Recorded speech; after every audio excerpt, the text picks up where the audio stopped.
Hello. JEE mains chapter wise PYQ series में हम लोग कोऑर्डिनेशन केमिस्ट्री अभी क्वेश्चन सॉल्व कर रहे हैं, जिसमें हम लोग 24th लेक्चर पे पहुंच गए हैं। आज 2024 का भी क्वेश्चन फिनिश हो जाएगा, उसके बाद आज हम लोग 2025 में एंटर कर जाएंगे। ठीक है, ऑलमोस्ट खत्म ही होने वाला है, इसके बाद एक लेक्चर और होगा। अगर आप लोग अभी तक प्रीवियस वीडियो नहीं देखे हैं तो देख सकते हैं। आज अराउंड 240 क्वेश्चन कंप्लीट हो जाएगा कोऑर्डिनेशन केमिस्ट्री का, ये बहुत बड़ा नंबर है। ठीक है, स्टार्ट करते हैं आज का first question. In which of the following metal carbonyl CO form a bridge. देखो, ब्रिज फॉर्म मेटल के बीच में, यहाँ पे दो मेटल दिया गया है, यहाँ पे भी दो मेटल है। ठीक है, यहाँ पे भी दो मेटल, यहाँ पे तीन मेटल है और यहाँ पे तीन मेटल है। इसमें बोल रहा है जो मेटल मेटल के बीच में ब्रिज फॉर्म कौन कर रहा है, कार्बोनाइल। मतलब ब्रिज कुछ इस तरह से होना चाहिए, यहाँ पे ये हो सीओ, इधर भी मेटल हो इधर भी मेटल हो। ठीक है, ब्रिजिंग के लिए सबसे पहले ये बता दे, 4D और 5D के मेटल ब्रिज नहीं बनाते हैं। ठीक है, सी और डी यहीं से हट जाएगा। उसके बाद अब ये दोनों बचा, ये पीवाईक्यू में बहुत बार आ चुका है और ये भी पीवाईक्यू में बहुत बार आ चुका है, इसलिए उम्मीद करते हैं जो आप लोग को पता ही होगा। अगर नहीं पता है तो फिर भी हमने एनसीईआरटी का डेटा ऐड कर दिया यहाँ पे। इसमें देखो, CO2 CO8, इसमें ये ब्रिज फॉर्म कर रहा है। ठीक है, हमारा आंसर ऑप्शन ए हो जाएगा। अब MN2CO10, उसका भी स्ट्रक्चर दिया गया, यहाँ पे ब्रिज फॉर्म नहीं हो रहा है, यहाँ पे मेटल मेटल बॉन्ड बन रहा है सिर्फ। इसमें मेटल मेटल बॉन्ड तो बन ही रहा है, प्लस दो ब्रिजिंग भी है। ब्रिजिंग के हम लोग म्यू से डिनोट करते हैं। ठीक है, इसमें सिर्फ मेटल मेटल बॉन्ड है। हमारा आंसर ये भी नहीं होगा, सिर्फ ऑप्शन ए हमारा सही है। ठीक है, ये दोनों ब्रिज नहीं बनाता है, ये दोनों में सिर्फ मेटल मेटल बॉन्ड ही प्रेजेंट होते हैं। Next, spin only magnetic movement value of square planar complex. देखो, स्क्वायर प्लेनर मतलब DsP2, सॉरी DsP2, इसको हटाओ यहाँ से। DsP2, ठीक है, और कॉम्प्लेक्स कौन सा दिया गया है, PT। ये +2 ऑक्सीडेशन स्टेट में है, +2 ऑक्सीडेशन स्टेट में, और DsP2 बना रहा है, मतलब इलेक्ट्रॉन की पेयरिंग हो रही है। ये क्या है, D8 है। निकेल फैमिली का है तो D8 है, 1 2 3 4 5। यहाँ पे अब इलेक्ट्रॉन फिल करो। देखो, स्ट्रॉन्ग फिल लिगेंड है तो पेयरिंग होगा, पेयरिंग होगा तब तो DsP2 बनेगा। यहाँ पे S है और यहाँ पे P है, तो कुछ यहाँ तक बॉन्ड बनता है जो DsP2। ठीक है, अब देखो, 1 2 3 4 5 6 7 8, इसमें तो एक भी अनपेड इलेक्ट्रॉन नहीं है। अनपेड इलेक्ट्रॉन नहीं है तो n = 0। म्यू वैल्यू क्या होता है, √n × n+2। ठीक है, तो यहाँ पे n का वैल्यू रखोगे तो 0 आ जाएगा, इसका आंसर 0 हो गया। इसमें ये याद रखने की जरूरत है, और कौन सा स्ट्रॉन्ग फील्ड लिगेंड है, कौन सा वीक फील्ड लिगेंड है। अगर वो भी नहीं पता है तो यहाँ पे हिंट दे दिया गया है, स्क्वायर प्लेनर कॉम्प्लेक्स है। स्क्वायर प्लेनर का हाइब्रिडाइजेशन DsP2 होता है, यानी एक D इन्वॉल्व है, उसके बाद एक S और दो P इन्वॉल्व है, मतलब यहाँ पे पेयरिंग हुआ होगा। अगर पेयरिंग नहीं होता तो क्या होता वो देखो, यहाँ पे ऑर्बिटल ऐसे ड्रॉ कर लो। अब D8 है, 1 2 3 4 5 6 7 8, यहाँ पे तो D ऑर्बिटल तो बचा ही नहीं, बचा नहीं तो फिर DsP2 होगा किसी। DsP2 के लिए इस इलेक्ट्रॉन को उठा के यहाँ पे डालना पड़ेगा, ये तभी होगा जब स्ट्रॉन्ग फील्ड लिगेंड है। ठीक है, इसीलिए अगर स्ट्रॉन्ग फील्ड लिगेंड है तो ये यहाँ ट्रांसफर होगा, फिर DsP2 हमारा बनेगा। तो यहाँ पे भी हिंट दिया गया था जो पेयरिंग करवाना है।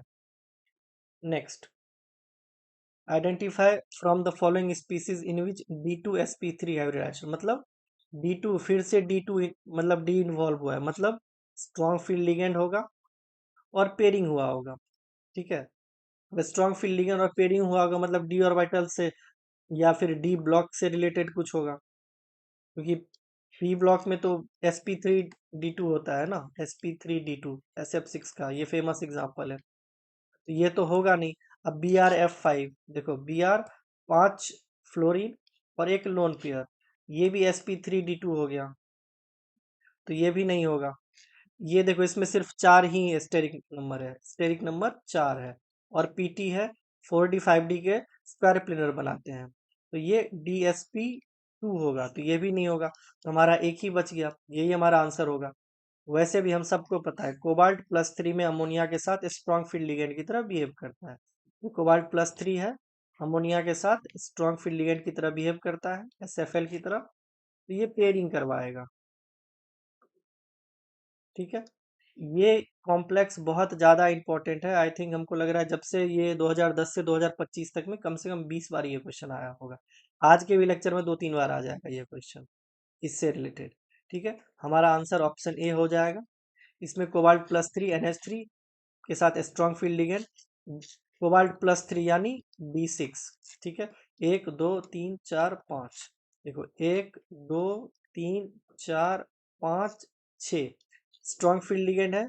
ये यहाँ आएगा, ये यहाँ आएगा, ये 2D खाली करेगा, यहाँ से D2, फिर यहाँ S, यहाँ पे P3, D2SP3। कुछ इस तरह से हमारा हाइब्रिडाइजेशन बनता है। Next, identify the incorrect pair for from the following. देखो ये भी क्वेश्चन इससे पहले भी आ चुका है, इसलिए इसको ज़्यादा एक्सप्लेन हम करने वाले हैं नहीं। इसका मैंने बस डेटा लगा दिया, ये एनसीईआरटी से लिया गया है। देखो, in black and white photography the development film is fixed by washing with hypo solution which dissolve the undecomposed AgBr to form complex of AgS2O3 whole to 3 minus। ठीक है, तो ये करेक्ट पेयर है। अब ये देखो पॉलीथीन प्रिपरेशन, ये है जिग्नर नाटा कैटलिस्ट। इसका काम क्या होता है, ये preparation of polythene from ethylene. ठीक है, इथाइलिन, इससे ये प्रिपेयर करता है कि क्या, पॉलीथीन। ये जिग्नर नाटा एक कैटलिस्ट है, ये भी करेक्ट पेयर है। हैबर प्रोसेस में iron as a catalyst use होता है, as a catalyst. Haber form तो प्रोसेस तो हर किसी को पता ही होगा। इसमें हम लोग अमोनिया बनाते हैं, NH3। किससे बनाते हैं, तो N2 और H2 से मिक्स करके हम लोग बनाते हैं, जिसमें आयरन एक कैटलिस्ट की तरह यूज होता है। हमारे ये भी करेक्ट पेयर है। अब वॉकर प्रोसेस में प्लेटिनम नहीं प्लेडियम यूज होता है ये। ठीक है, ये भी एक कैटलिस्ट ही है।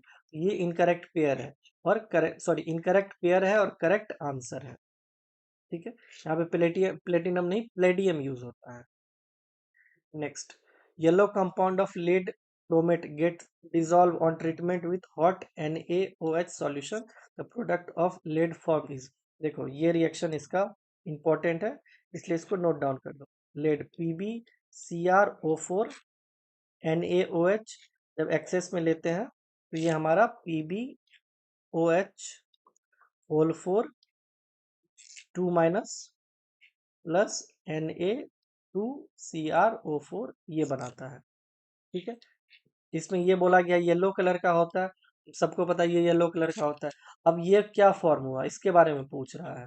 देखो यहाँ पे टेट्रा एनाइनिक दिया गया है, यहाँ पे तो सिर्फ 2 माइनस है, तो टेट्रा एनाइनिक तो होगा नहीं। 2 माइनस है तो न्यूट्रल भी नहीं होगा। डायनाइनिक कॉम्प्लेक्स।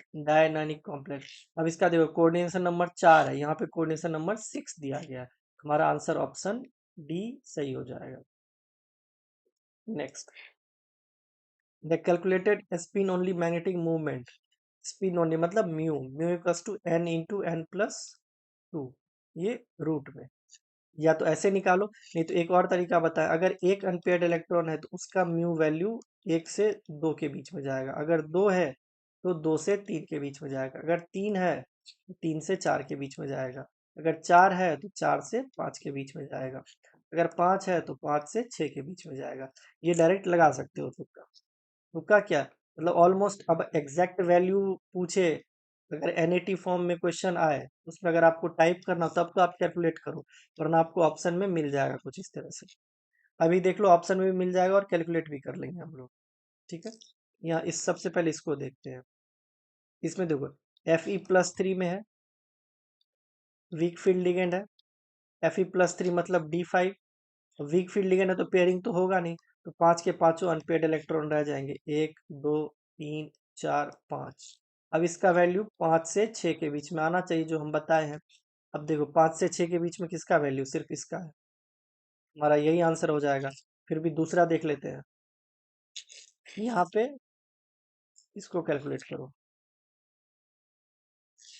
यहाँ पे Fe+2 में है और वीक फील्ड लिगेंड है। Fe+2 यानी D6। अब D6 को देखो किससे होगा, 1 2 3 4 5 6। यहाँ पे n = 4, तो 4 के लिए क्या बोले, 4 से 5 के बीच में आएगा। देखो 4 से 5 के बीच में यही एक है। ठीक है, तुम्हारा आंसर यही हो जाएगा। वरना आप इसको n की जगह ये पुट करो, एक बार 4 पुट करो, एक बार 5 पुट करो, आपको एग्जैक्ट यही वैल्यू ही मिलेगा। ठीक है, आप लोग चेक कर लेना खुद से। Next, the complex of Ni2+ ion and DMG मतलब dimethyl glyoxime contains dash number of hydrogen atom. ठीक है, देखो DMG, एक DMG -1 चार्ज कैरी करता है, यहाँ पे Ni+2 है, यानी 2 DMG आएगा। ठीक है, कुछ इस तरह का कॉम्प्लेक्स होता है। देखो ये एक DMG है, इधर वाला। ठीक, इधर वाला भी दूसरा DMG है। इसमें देखो एक निगेटिव चार्ज है, हमको Ni+2 को न्यूट्रलाइज करना है, तो हमको 2 DMG चाहिए। ठीक है, तो ये कुछ इस तरह का कंपाउंड बनता है। अब इसमें पूछ रहा है नंबर ऑफ हाइड्रोजन कितने हैं। देखो एक, 3 एक 4, 3 7, एक 8,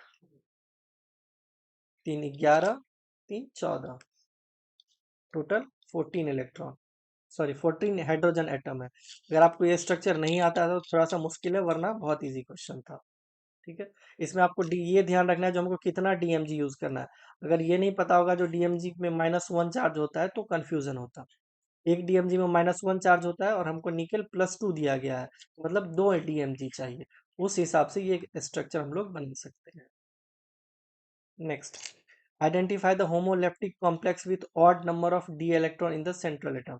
देखो होमोलेप्टिक कॉम्प्लेक्स मतलब सेंटर में जो होगा, सेंटर में अगर कोई मेटल है तो वो सेम टाइप के लिगेंड से ही प्रेजेंट होगा। अगर ए है तो सिर्फ ए होना चाहिए, मतलब दो डिफरेंट टाइप का अगर लिगेंड होगा तो हेट्रोलेप्टिक हो जाएगा। ठीक है, सबसे पहले इसमें देखो होमोलेप्टिक कौन सा है। देखो ये होमोलेप्टिक है, एक ही टाइप का लिगेंड है। इसमें भी एक ही टाइप का लिगेंड है। इसमें देखो दो टाइप का लिगेंड हो गया, इसको तो चेक भी नहीं करेंगे ऑड इलेक्ट्रॉन है या नहीं है।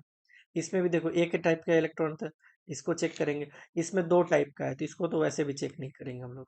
हेट्रोलेप्टिक को क्यों चेक करना है, यहाँ पे होमोलेप्टिक लिखा गया है तो सी और ई को वैसे ही हटा दो, ये हट गया, ये हट गया। अब ए बी डी, देखो इसमें बी डी कॉमन है, इसमें भी बी डी है, इसमें भी बी डी है, यानी ए को सिर्फ चेक करेंगे तो हमारा आंसर निकल जाएगा। ठीक है, इसी को चेक करते हैं।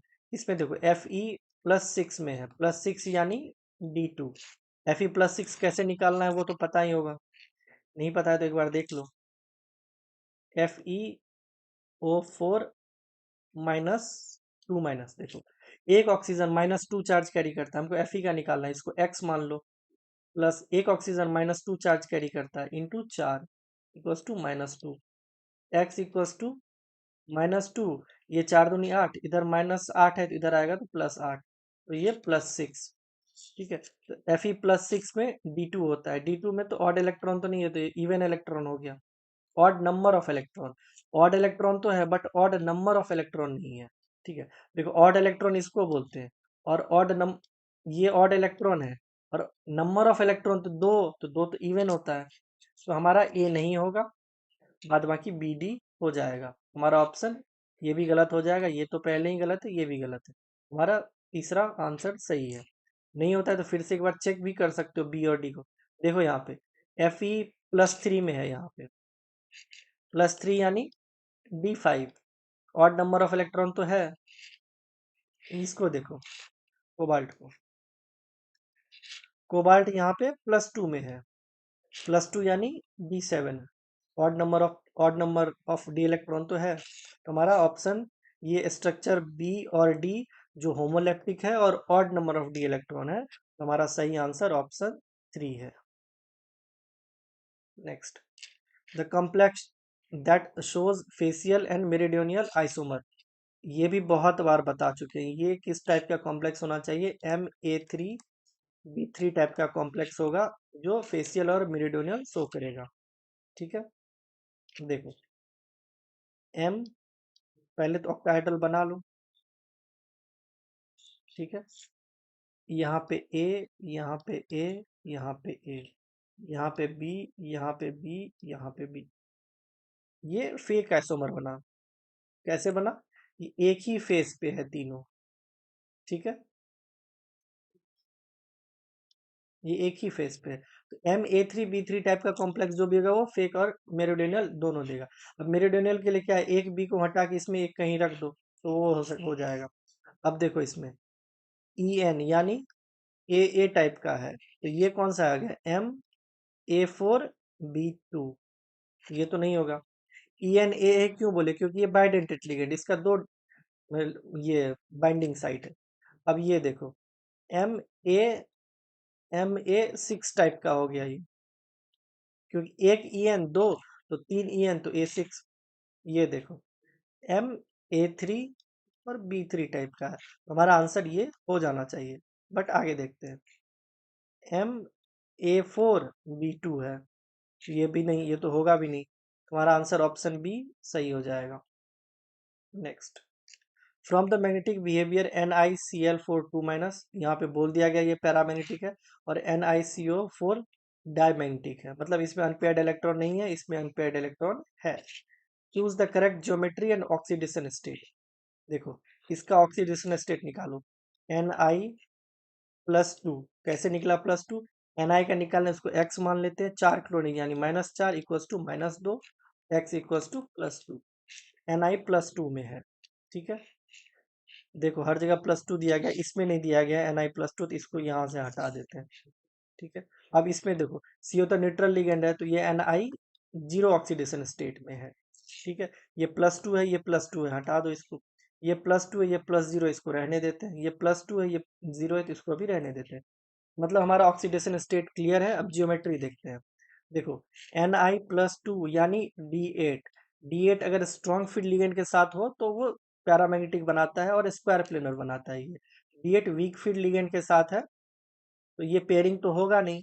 देखो कुछ इस तरह से हो जाएगा ना, 1 2 3 4 5 6 7 8, पेयरिंग तो होगा नहीं, तो यहाँ S वाला है और यहाँ 3P वाला है, तो ये sp3 बनाएगा, यानी टेट्राहेड्रल। Ni2+ टेट्राहेड्रल, ये स्क्वायर प्लेनर बोल दिया। ये देखो ये टेट्राहेड्रल, मतलब हमारा ऑप्शन तीसरा सही हो जाएगा। अब देखो Ni0 टेट्राहेड्रल, इसको भी चेक कर लेते हैं। पहले d ऑर्बिटल बना लो 5। अब देखो इसमें 1 2 3 4 5 6 7 8 9 10, क्योंकि Ni0 यानी D10 टाइप का बनेगा, कन्वर्टेड D10 बनेगा। ठीक है, फिर यहाँ पे S, यहाँ पे P, तो ये sp3 बनाएगा, तो sp3 यानी टेट्राहेड्रल, हमारा ऑप्शन 3 सही हो जाएगा। ठीक है, आज भी 10 क्वेश्चन ही रखते हैं, नेक्स्ट वीडियो में मिलते हैं। वो लास्ट लेक्चर होगा, उसमें अराउंड 11 या 10 कुछ तो है। ठीक है, 2025 में हम लोग आ चुके हैं और लास्ट लेक्चर नेक्स्ट वीडियो होगा, तो मिलते हैं नेक्स्ट वीडियो में। Thank you.